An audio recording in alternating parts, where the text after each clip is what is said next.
Hey, what's up mga bossing? It's Megan Sergat. Katatapos ng isang video, tapos meron na naman akong panibagong video. Itong ating motor mga bossing, itong Aerox na to, wala tong charging port. Wala siyang charging port na ready. Hindi tulad ng mga ibang motor na lumabas ngayon ng Honda, Yamaha, meron ng charging. Itong Aerox ko na V2, walang charging yan. 4 years ata, o 5 years na sa akin to. Pero meron silang inabang dito sa may packet.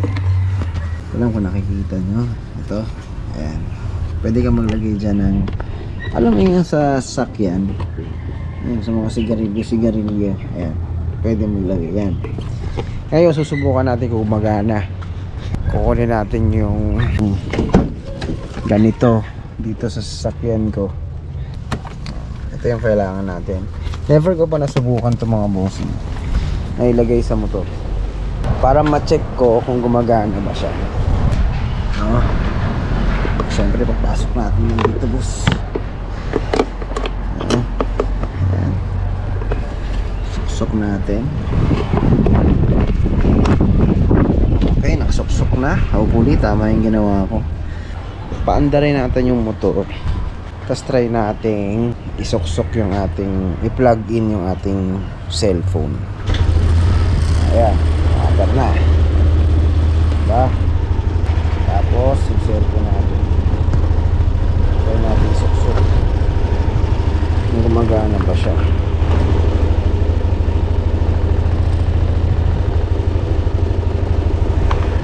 Ayun o, gumana o. Gumana siya mga boss. Diba? Ayan o, ito charging.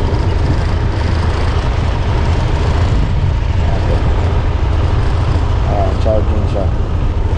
So, yun.